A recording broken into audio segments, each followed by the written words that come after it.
jànkee wax jante wax léegi ci tënk ci wolof dañ koo laaj turu kuréel gi nga xam ne sos nañ ko tudd ci français Front démocratique et social de résistance nationale contre le tripatouillage constitutionnel et la prédation des ressources naturelles. Donc bu nekk kuréel bu yaa ku ne front da nga wax kuréel gu yaa dañuy lëngoo maanaam lëngoo la bu boole ay kuréel yu bari ak sax ñoo xam ne bokk ci genn kuréel wante mbir mi soxal na leen taxte ci réew mi la ñu bokk la ñu boole nag loolu dañu ne moom la ñuy xeex ngir teg réew mi ci yoon loolu moo tax ñu ne plan d'action bi du nekk rek ay conférence de presse du nekk ay déclaration wane nañ ko le 19 avril te loolu defe naa ne di nga xale yi di waxee lancement la rek waaw ndorte la lancement la li ci kanam raw li bët ndax dañ ne incha allah suba àllarba ci ñetti waxtu dinañu dem conseil constitutionnel jébbal ko li nga xamante ne moom la ñuy wax recours maanaam la nga xamante ne wote nañ ko assemblée te jaarul yoon ñu faase ko génne ko ne lii jaarul yoon mënta am loolu suñu avocat ak suñu ñi nga xamante ne ñoo am xam-xam ci wàllu yoon ñu ngi koy liggéey bu subaa ci 3 heures député yi nga xamante ne ñoom ñoo am sañ-sañu yóbbu ko dinañu def groupe yóbbu ko ànd ak nag délégation de masse maanaam bépp citoyen boo xamante ne mbir mi soxal na la nga bokk ci front bi wala bokk ci ñi ngi la ciy woo te ne délégation de masse peuple bi dafay gunge ay député am nga ñu jëm jébbal conseil constitutionnel loo xamante ne bataaxal la bu koy laaj mu xoolaat mbir mi wane ne mbir mi jaarul yoon kenn wul fee amal bii loi kooku benn la ci li nga xamante ne bëgg nañ ko def wax nañ ne am na ay xew-xew yu am Thiès yu xem Ziguinchor danañu nemmeeku bërëb yooyu xool lan moo fa am xam nga demoon nañ baax wax ji sax am na élève boo xam ne dafa gaañu woon Thiès gaañu mu metti danañu ne war nañ faa dem seet ba xam naka la mujjee ndax mbir mi du mbirum élection kese de dañ ne lépp loo xamante ne tawatul askan wi la suñu tawat la moo tax mu tuddee ko front démocratique et social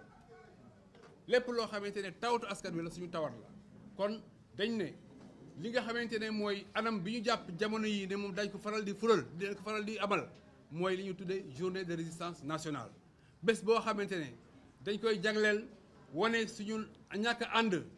ci jalgati foqati ak luubal bi am ci réew mi ni ñu ko defee woon alxamis bee weesu danañu am yeneen bis muy alxamis wala leneen beneen bis mais wane li nga xamante ne jaaduwul te mi ngi am ci réew mi ñu xeex ko ba ñu dégg ko fii ci réew mi teg ci bët dégg ko tamit bitim réew ba ñi nga xamante ñooy def loolu dellu gannaaw ñu teg réew mi ci loo xamante da koy jëmale kanam kooku anam la ci xeex bi danañu def ay tournée ay meeting ay rassemblement ci région yi ci département yi danañu def ay marche lépp loo xamante ne yoon may nañu ko dañ ne ñun daañu ko jëfe ngir fësal li nga xamante ne mooy suñu ñàkk ànd ci réew mi ni muy doxee jamono yi lépp loo xamante tamit Macky Sall jéem na ko indi gàllankoor suñu kanam danañu xeex ak moom pour gàllankoor boobu jógee fi kon plan d'action bi danañu génnee saa su rek bis bu jàppee date rek dinañ leen ko wax date bi nga xamante ne mën leen ko jox mooy suba ci ñetti waxtu conseil constitutionnel rendez-vous baa ngi foofu li ci des daal leen ko yëgal incha allah. Le Front démocratique et social de résistance nationale. Évidemment, il a dit qu'il a vu de nouvelles têtes. Ce n'est pas un front de l'opposition. C'est un front qui réunit toutes les forces populaires, démocratiques et sociales. C'est à ce titre que quelqu'un comme moi est présent dans ce front et membre de ce front-là. Le front a pour ambition de fédérer le peuple sénégalais autour de lui. Vous savez, aujourd'hui, au-delà de l'école, le mécontentement est généralisé. Tous les secteurs de la vie nationale, dans tous les secteurs de la vie nationale, il y a un mécontentement. Les enseignants, les agents de santé, les gens de la justice, les paysans, les marailleurs, les transporteurs et même les prisonniers sont mécontents. On a un mécontentement en peau de léopard. ce que le front voudrait, c'est de mettre ensemble, de fédérer l'ensemble de ces mécontentements pour que les problèmes puissent se régler. Il ne s'agit pas que chacun reste dans son secteur et dire que le problème de l'autre ne me concerne pas. C'est ce que nous appelons un mécontentement en peau de léopard. Il faut mettre fin à cela. Et c'est le front qui permet de mettre fin à cela. C'est pourquoi, dans le plan d'action, il est prévu ce que nous avons conceptualisé sous le terme de journée hebdomadaire de résistance nationale. Il s'agira de voir, peut-être qu'on va faire varier les jours, mais chaque semaine, que tous les Sénégalais expriment leur mécontentement selon des modalités qu'on va fixer. Et ça permettra de partager les mécontentements des uns et des autres et de savoir en réalité qu'on doit prendre en charge le problème et le destin du Sénégal. Dans le plan d'action, d'ores et déjà, demain, les députés de l'opposition vont déposer le recours auprès du Conseil constitutionnel et tous les leaders et toutes les forces démocratiques et sociales de ce pays sont invités à accompagner la délégation des députés qui doivent déposer le recours devant le Conseil constitutionnel demain à 15h. En dehors de ça,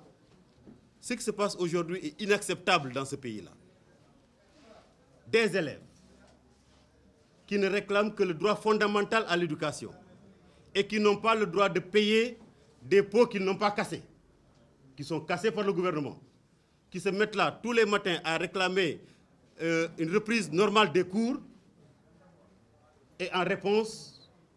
c'est des violences exercées par la police ou par les forces de sécurité sur ces élèves désarmés. C'est des arrestations dégradantes, comme ce qui s'est passé à Ziguinchor pendant qu'ils étaient en concertation avec l'inspecteur d'académie. On est venu leur mettre des menottes devant leurs parents, devant l'inspecteur d'académie, devant le proviseur pour les conduire au commissariat. C'est inacceptable. C'est pourquoi le Front dit toute sa solidarité aux élèves et on leur dit qu'ils sont dans leur bon droit de réclamer le droit d'aller à l'école tous les matins au lieu d'être confrontés à des forces de l'ordre tous les matins. Et comme s'ils étaient abandonnés à eux-mêmes, personne ne lève le plus petit doigt. C'est inacceptable. C'est pourquoi le Front, dans son plan d'action, envisage une journée au cours de laquelle, que ce soit au Sénégal comme dans la diaspora, dans toutes les localités, qu'il y ait un rassemblement du peuple pour dire non à une année blanche. Ça a eu lieu en 1988. Il n'est pas question qu'en 2018, il y ait une année blanche dans ce pays-là. Personne ne doit l'accepter. Et c'est pourquoi, avec des modalités qu'on va indiquer très prochainement, on va le faire. Maintenant, je crois qu'il y a une série de manifestations et au fur et à mesure, évidemment, on va les décliner parce que la commission ad hoc est en train de travailler à cela.